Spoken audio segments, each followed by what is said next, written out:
आप सभी के लिए फिर से मैं इस वीडियो में आप सभी को आज की इस वीडियो में क्लास 10 का यहाँ पर देख सकते हैं कि फिजिक्स का दूसरा चैप्टर कराने वाले हैं। यानी दूसरा चैप्टर में है, आप तो जानते होंगे कि मानव नेत्र तथा रंग बिरंगी संसार है, ठीक है। दूसरा चैप्टर में फिजिक्स का, तो इससे मैं आपको VBA ऑब्जेक्टिव प्रश्न कराने वाला हूँ। तो आप जानते होंगे कि फिजिक्स का दूसरा चैप्टर से काफ़ी इंपॉर्टेंट क्वेश्चन पूछता है बोर्ड एग्जाम में। तो इस वीडियो के जरिए मैं आपको मस्ट VBA ऑब्जेक्टिव प्रश्न कराने वाला हूँ, जो आपको बहुत ही हेल्प करेगा। तो इस वीडियो को साथ पूरा जुड़े रहिएगा, शुरू से अंत तक जरूर देखिएगा और चैनल को सब्सक्राइब कीजिएगा। अगर आप मेरे चैनल पर नए हैं तो जरूर सब्सक्राइब कीजिएगा और बेल आइकन को क्लिक कर लीजिएगा, क्योंकि ये प्रश्न काफ़ी इंपॉर्टेंट क्वेश्चन है। आपको ऐसा ही मैं प्रश्न कराते रहूँगा। तो चलिए स्टार्ट करते हैं। ये दूसरा चैप्टर कराने वाला हूँ, मानव नेत्र तथा रंग बिरंगी संसार, ठीक है। इससे मैं आपको VBA ऑब्जेक्टिव प्रश्न कराने वाला हूँ। तो स्टार्ट करते हैं प्रश्न को। तो इस वीडियो को शुरू से अंत तक जरूर देखिएगा, ठीक है। और पहला प्रश्न यहाँ पर देख सकते हैं कि पहला प्रश्न नंबर 1 कि सामान्य दृष्टि के वयस्क के लिए सुस्पष्ट दर्शन की न्यूनतम दूरी कितनी होती है। आपको इसमें बताना है कि सामान्य दृष्टि के वयस्क के लिए सुस्पष्ट दर्शन की न्यूनतम दूरी कितनी होती है। तो पहले ऑप्शन देखिए, 20 सेंटीमीटर, 25 सेंटीमीटर और 25 मीटर और 2.5 मीटर, ठीक है। तो बताइए इसका आंसर क्या हो जाएगा। तो देखिए यहाँ पर ऑप्शन, या देखिए ऑप्शन तो यह गलती हो गया, लेकिन कोई बात नहीं। तो आप जानते होंगे कि इसका क्या हो जाएगा। ये भी ऑप्शन गलत है और ये भी गलत हो जाएगा, ठीक है। ये भी गलत हो जाएगा। यानी कितनी होती है, तो 25 सेंटीमीटर ही। आपको तो याद होना चाहिए कि एक सामान्य दृष्टि के वयस्क के लिए सुस्पष्ट दर्शन की न्यूनतम दूरी कितनी होती है, तो 25 सेंटीमीटर होती है। तो आप हमेशा याद रखिएगा, ये 20 सेंटीमीटर भी गलत है, ठीक है। 20 सेंटीमीटर नहीं होता है, 25 मीटर भी नहीं होता है, 2.5 मीटर भी नहीं होता है। ये तो तीनों गलत है, लेकिन जो ऑप्शन बी है ना, 25 सेंटीमीटर, 25 सेंटीमीटर सही है। हमेशा आपको याद रखना होगा कि सामान्य दृष्टि के वयस्क के लिए सुस्पष्ट दर्शन की न्यूनतम दूरी कितनी होती है, तो 25 सेंटीमीटर होती है। इसलिए ऑप्शन का बी सही उत्तर हो जाएगा। ये प्रश्न को आप देखते चलिएगा, ठीक है। और अगला प्रश्न देख सकते हैं कि अगला प्रश्न नंबर 2 है कि मानव नेत्र में जिस भाग पर प्रतिबिंब बनता है वह है। इसमें आपको बताना है कि मानव नेत्र पर जिस भाग पर प्रतिबिंब बनता है वह किस भाग पर बनता है। तो पहला ऑप्शन देख सकते हैं कि कर्निया पर, परिचारिका पर, पुतली पर, दृश्य पटल पर। तो मैंने आपको ऑप्शन बता दिए। क्वेश्चन काफ़ी इंपॉर्टेंट प्रश्न है कि मानव नेत्र जिस भाग पर प्रतिबिंब बनाता है वह है, वह किस भाग पर प्रतिबिंब बनाता है। तो ऑप्शन इसका ए सही उत्तर हो जाएगा, याद रखिएगा, ठीक है। और अगला प्रश्न देखते हैं अब।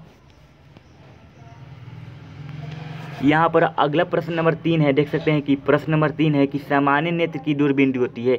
इसमें आपको बताना है कि सामान्य नेत्र की दूरबिंदु होती है। ये भी प्रश्न काफ़ी इंपॉर्टेंट क्वेश्चन है, तो आप इस प्रश्न को पूरा देखिए, ठीक है। ये प्रश्न को याद रख लीजिएगा। तो चलिए बताते हैं इसका आंसर क्या हो जाएगा। तो पहले ऑप्शन जानते हैं कि सामान्य नेत्र का दूरबिंदु होता है। तो पहला ऑप्शन है 25 सेंटीमीटर, ठीक है, 25 मिलीमीटर, 25 मीटर अनंत पर। यानी जब क्वेश्चन पूछेगा कि सामान्य नेत्र का दूरबिंदु होता है तो हमेशा याद रखिएगा कि अनंत पर होता है। यानी कोई भी आँख जो हमारा है ना, वह अनंत तक देख सकता है, ठीक है। तो इसलिए ऑप्शन इसका डी सही उत्तर हो जाएगा। जब सामान्य पूछेगा तो अनंत पर देख सकता है, ठीक है। उसका दूरबिंदु क्या होता है, तो अनंत होता है। देखिए अगला प्रश्न नंबर, यहाँ पर देख सकते हैं कि प्रश्न नंबर कितना है, तो 4 है।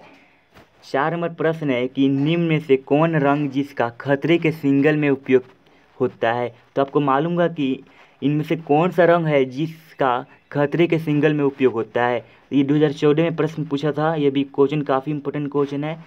तो पहले ऑप्शन जानते हैं। देखिए पहला ऑप्शन है नीला रंग का, ठीक है। इसमें तो नीला रंग दिया है। और ऑप्शन बी में देख सकते हैं कि बैंगनी रंग, ऑप्शन सी में देख सकते हैं कि लाल रंग, ऑप्शन डी में दिया है पीला रंग। तो आपको याद रखना होगा कि जब क्वेश्चन पूछेगा कि निम्न में से कौन सा रंग जिसका खतरे में सिग्नल का उपयोग होता है, यानी खतरे के लिए उपयोग कौन सा रंग को करते हैं, तो आपको याद होना चाहिए। तो जल्दी से आंसर दीजिएगा कमेंट में, ठीक है। तो लाल रंग होता है ना, जो हमेशा याद रखिएगा, जो लाल रंग होता है उसको हम खतरे के सिग्नल में उपयोग करते हैं, ठीक है। कौन सा रंग का उपयोग करते हैं, तो लाल रंग का उपयोग करते हैं। इसलिए ऑप्शन इसका सी सही उत्तर हो जाएगा। यानी जब भी क्वेश्चन पूछेगा तो लाल रंग मार दीजिएगा।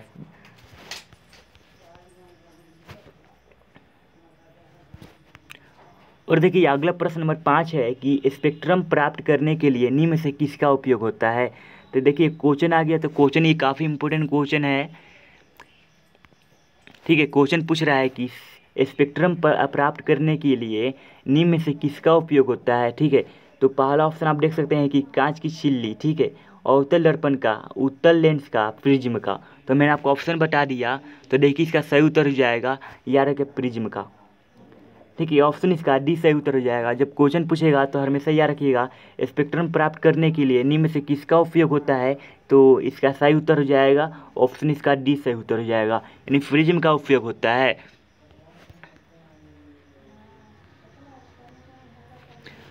देखते हैं अगला प्रश्न। ठीक है, और अगला प्रश्न नंबर 6 है, यानी प्रश्न नंबर 6 देख सकते हैं कि आप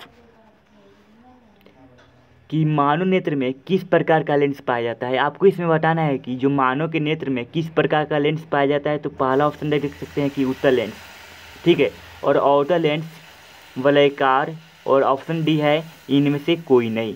तो आपको इसमें बताना है कि मानव नेत्र में किस प्रकार का लेंस पाया जाता है। तो याद रखिएगा ऑप्शन इसका ए सही उत्तर हो जाएगा, यानी उत्तल लेंस पाया जाता है।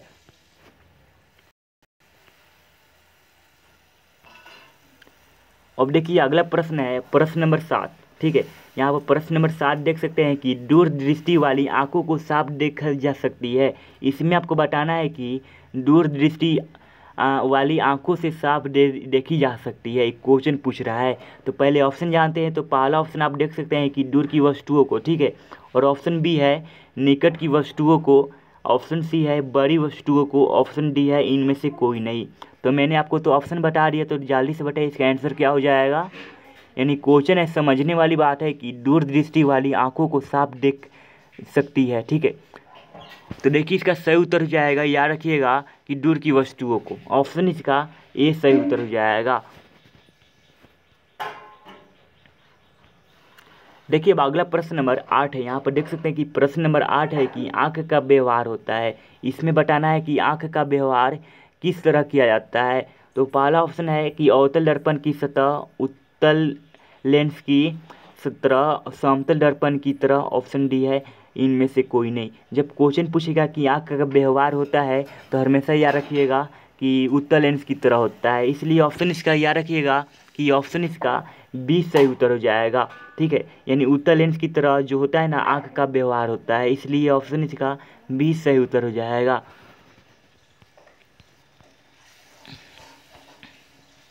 देखिए अब अगला क्वेश्चन नंबर 9 है। यहाँ पर प्रश्न नंबर 9 देख सकते हैं कि इंद्रधनुष किस प्रकार का स्पेक्ट्रम है। इसमें आपको बताना है कि इंद्रधनुष जो होता है ना वह 7 रंगों के मेल से बना होता है। ये तो आपको मालूम होना चाहिए कि इंद्रधनुष होता है वह कितने रंगों के मेल से बना होता है। तो 7 रंगों के मेल से बना होता है, ये आपको याद रखना होगा। ये भी प्रश्न पूछता है, तो पहले क्वेश्चन को देखते हैं कि क्वेश्चन क्या पूछ रहा है। ठीक है, कि क्वेश्चन पूछ रहा है कि इंद्रधनुष किस प्रकार का स्पेक्ट्रम है। तो आपको इसमें बताना है कि इंद्रधनुष है जो किस प्रकार का स्पेक्ट्रम है। तो पहले ऑप्शन देखिए, ऑप्शन नंबर ए में है प्राकृतिक, कृत्रिम, और ऑप्शन सी में देख सकते हैं कि ए और बी दोनों, ऑप्शन डी दिया है इनमें से कोई नहीं।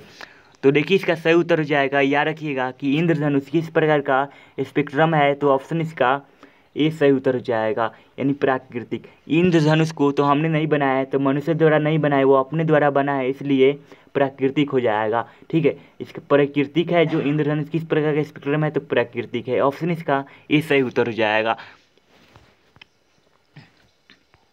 और अगला प्रश्न नंबर 10 है। यहाँ पर देख सकते हैं कि प्रश्न नंबर 10 पूछ रहा है कि उदय और अस्त होते समय सूर्य कैसा दिखता है। ये क्वेश्चन काफ़ी इंपॉर्टेंट क्वेश्चन है हर। तो देखिए पहला ऑप्शन देख सकते हैं कि पीला, लाल, नीला, काला। तो मैंने आपको ऑप्शन बता दिया कि जो सूर्य होता है वह उदय और अस्त के समय सूर्य कैसा दिखता है, ये क्वेश्चन पूछ रहा है। ये क्वेश्चन काफ़ी इंपॉर्टेंट प्रश्न है। तो देखिए इसका सही उत्तर हो जाएगा, ऑप्शन इसका याद रखिएगा बी सही उत्तर हो जाएगा, यानी लाल दिखता है। हमेशा याद रखिएगा कि उदय और अस्त होते समय सूर्य कैसा दिखाई देता है, तो लाल दिखाई देता है। ऑप्शन इसका याद रखिएगा कि बी सही उत्तर हो जाएगा। ये भी प्रश्न काफ़ी बार पूछता है, तो इस प्रश्न को याद रख लीजिएगा। यहाँ पर आप देख सकते हैं कि अगला प्रश्न नंबर कितना है, तो 11 नंबर प्रश्न है। ठीक है, 11 नंबर प्रश्न पूछ रहा है, तो इस प्रश्न को याद रख लीजिएगा। तो चलिए क्वेश्चन को देखते हैं, क्वेश्चन क्या है। तो देखिए 11 नंबर प्रश्न है कि स्पेक्ट्रम किस वर्ण का झुकाव न्यूनतम होता है। इसमें बताना है कि स्पेक्ट्रम जो होता है वह किस वर्ण का झुकाव न्यूनतम होता है। तो पहले ऑप्शन जान लेते हैं। तो पहला ऑप्शन देख सकते हैं कि नीला, आसमानी, पीला, लाल। तो मैंने आपको ऑप्शन बता दिया, तो जल्दी से बताइएगा आंसर क्या हो जाएगा। तो देखिए इसका सही उत्तर हो जाएगा, याद रखिएगा कि स्पेक्ट्रम के किस वर्ण का झुकाव न्यूनतम होता है, इस क्वेश्चन पूछ रहा है। तो ऑप्शन याद रखिएगा, ऑप्शन इसका डी सही उत्तर हो जाएगा। यानी लाल का जो होता है ना वो झुका होता है। किस वर्ण का झुका होता है स्पेक्ट्रम में, तो लाल का रंग झुका होता है, इसलिए ऑप्शन इसका डी सही उत्तर हो जाएगा। यहाँ पर आप अगला प्रश्न देख सकते हैं कि क्वेश्चन नंबर कितना है, तो 12 नंबर प्रश्न है कि 12 नंबर प्रश्न है कि दीर्घ दृष्टि दोष वाले व्यक्ति के चश्मे में लगा होता है। इसमें आपको बताना है कि दीर्घ दृष्टि दोष वाले व्यक्ति के चश्मे में लगा होता है। तो पहले ऑप्शन जान लेते हैं, ये भी प्रश्न काफ़ी इंपोर्टेंट क्वेश्चन है। तो पहले ऑप्शन देख लेते हैं। तो पहला ऑप्शन है अवतल लेंस, देखिए अवतल लेंस तो पहला ऑप्शन है। ऑप्शन बी में देख सकते हैं कि बेलनाकार लेंस, ऑप्शन सी है उत्तल लेंस, ऑप्शन डी दिया है इनमें से कोई नहीं। तो देखिए इसका सही उत्तर हो जाएगा। तो देखिए इसका सही उत्तर हो जाएगा, याद रखिएगा ऑप्शन इसका सी सही उत्तर हो जाएगा, यानी उत्तल लेंस का उपयोग होता है। ठीक है, ये प्रश्न नंबर 12 तो समझ गए कि दीर्घ दृष्टि दोष वाले व्यक्ति के चश्मे में लगा होता है तो वो उत्तल लेंस लगा होता है, इसलिए ऑप्शन इसका सी सही उत्तर हो जाएगा। तो देखते हैं अब अगला क्वेश्चन नंबर अब 13 देखते हैं। ठीक है, क्वेश्चन नंबर यहाँ पर देख सकते हैं कि 13 नंबर प्रश्न है। तो 13 नंबर प्रश्न में पूछ रहा है कि तेज प्रकाश में पुतली का आकार कैसा होता है। ये क्वेश्चन समझने वाली है कि तेज प्रकाश में पुतली का आकार कैसा होता है। तो पहले ऑप्शन जानते हैं। तो पहला ऑप्शन है छोटा होता है, और ऑप्शन बी में है 12, और ऑप्शन सी में है कोई परिवर्तन नहीं, ऑप्शन डी दिया है इनमें से कोई नहीं। तो मैंने तो आपको ऑप्शन बता दिया। तो देखिए इसका सही उत्तर हो जाएगा, यानी तेज प्रकाश में पुतली का आकार कैसा होता है। तो ऑप्शन इसका याद रखिएगा छोटा होता है। ठीक है, ऑप्शन इसका छोटा इसका सही उत्तर हो जाएगा।